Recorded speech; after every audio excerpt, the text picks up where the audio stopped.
Ok, comenzamos con la grabación. Hola chiquillas y chiquillos, lo prometido es deuda, entonces aquí estoy grabando el primer video de este pequeño periodo en esta modalidad asincrónica, sincrónica extraordinaria, en donde en esta parte de los clips les voy a tratar de entregar el contenido duro y puro, y ya dentro de la clase vamos a poder practicar de manera como más fluida sin tener que transmitir esta pequeña parte como de contenido también audiovisual, sino que poder solamente dedicarnos a la parte de la práctica comunicativa, que es lo que más nos interesa. De ahora en adelante voy a estar grabando una serie de clips que va a ser como la parte instruccional de la clase, en donde voy a estar entregando, como les contaba, el contenido, y también voy a estar generando de alguna manera instancias para que se vayan derribando ciertos mitos en lo que tiene que ver con el estudio de los idiomas y con el aprendizaje y también la comunicación en cualquier idioma disponible. Hasta ahora hemos visto diferentes asuntos relacionados con esto que les estoy contando, con esto de derribar mitos con respecto al aprendizaje de idiomas, lo que vamos a volver a revisar. Antes de cualquier cosa les cuento que voy a separar en diferentes secciones estos videos.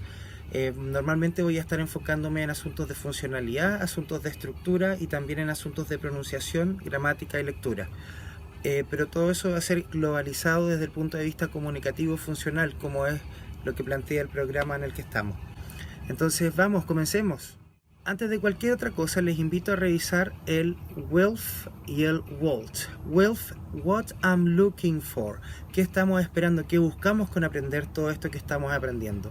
Entonces habíamos visto de que para poder entender, aprender y también llegar a comunicarnos en otra lengua, tenemos que primero pensar en lo que es la base.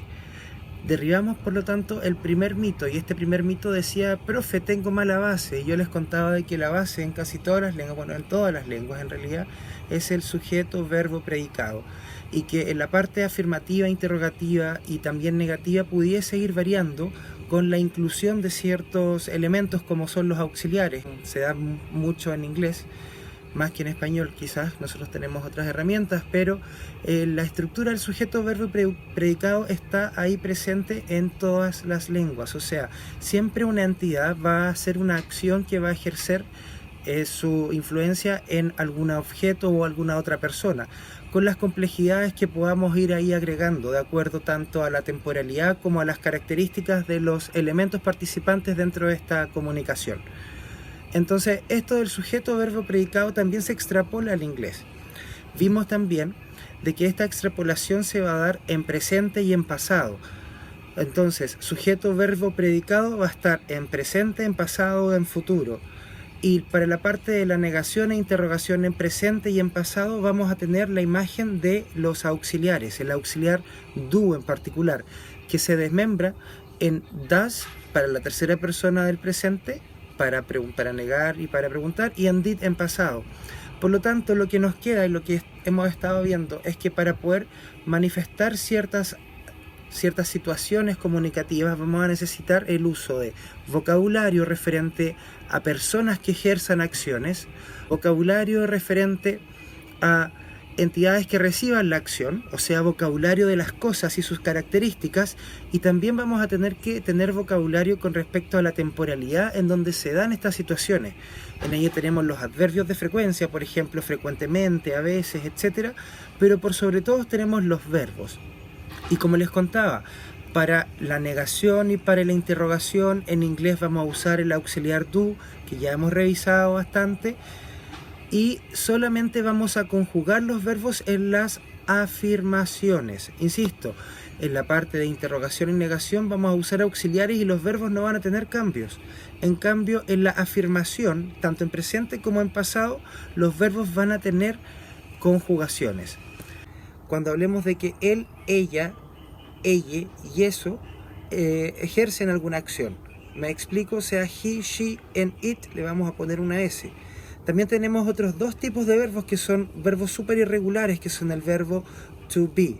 El verbo to be es uno de los verbos más rebelditos del inglés y que tenemos que tenerle bastante ojo, y por eso siempre lo estamos estudiando. Es el único verbo que tiene más conjugaciones que todos los otros verbos que existen en la lengua inglesa. Entonces tenemos el verbo to be, tenemos que en presente vamos a tener el am, is y el are. Eso va a depender de la persona gramatical, entonces tengo que I am, tengo que you are, we are, they are, etc. Are, o sea, los plurales son o están. Y también tenemos el is, que es para él, ella y eso. He, she, and it is.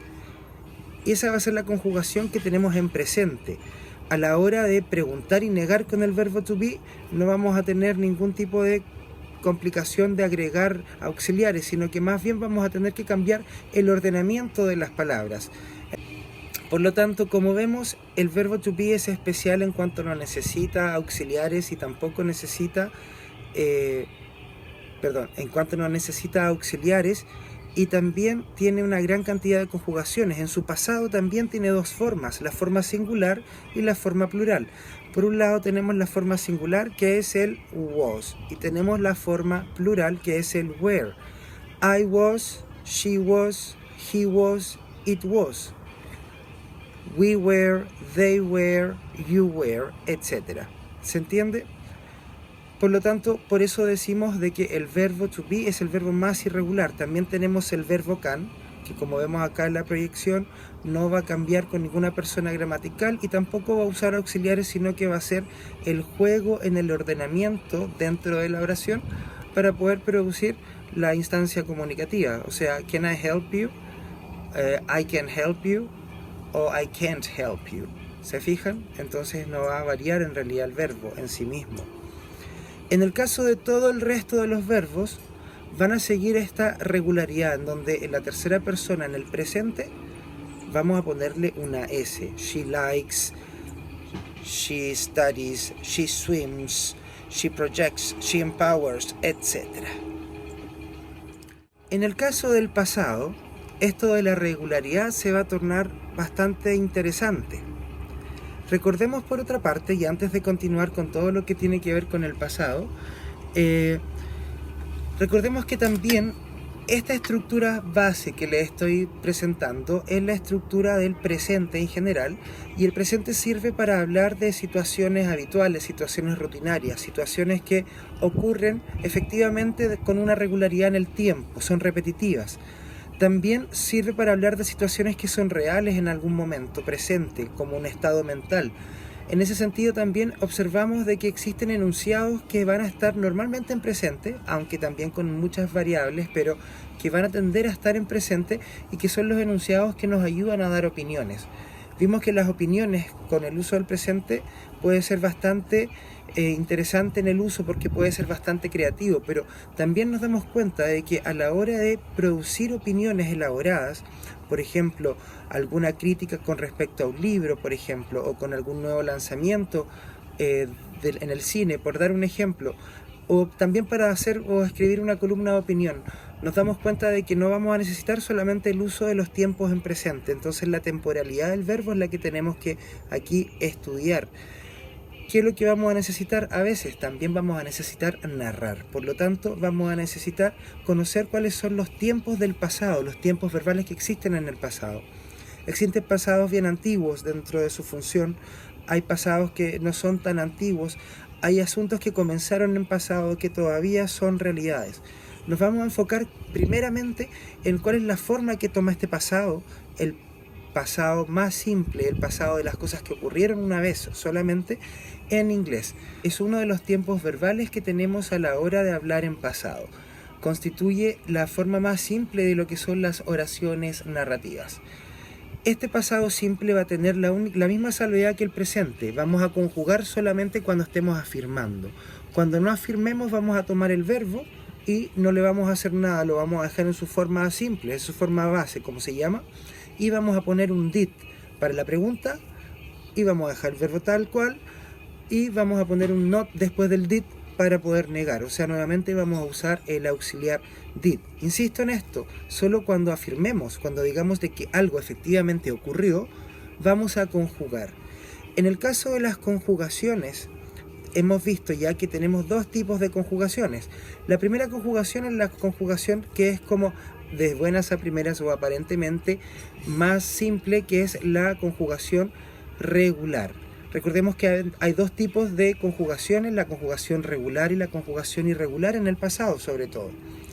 Tenemos que los verbos regulares, por lo tanto, en su conjugación en el pasado, todos van a agregar una ed. Ahí también tenemos que tener ojo con las restricciones ortográficas, pero en general vamos a agregar un ed al verbo. Por lo tanto, de play voy a tener played, de work voy a tener worked, etcétera, etcétera, etcétera. Hay muchísimos verbos regulares, pero les cuento que los verbos regulares, a pesar de ser la gran mayoría de la cantidad de verbos que tenemos en inglés, tienen una historia un poquitito dispara a los verbos irregulares. En cambio tenemos también lo que son llamados, y esto me acuerdo que lo hemos visto muchas veces con muchos estudiantes que me han dicho: profe, siempre me los pasaban en el colegio y nunca los he logrado aprender realmente. Y ellos son los verbos irregulares. Hasta ahora nos han enseñado que los verbos irregulares son, como lo dice su nombre, irregulares, que no continúan, que no siguen patrones. Entonces, normalmente también nos presentan grandes listados de vocabulario en donde tenemos que aprendernos el presente, el pasado y el participio.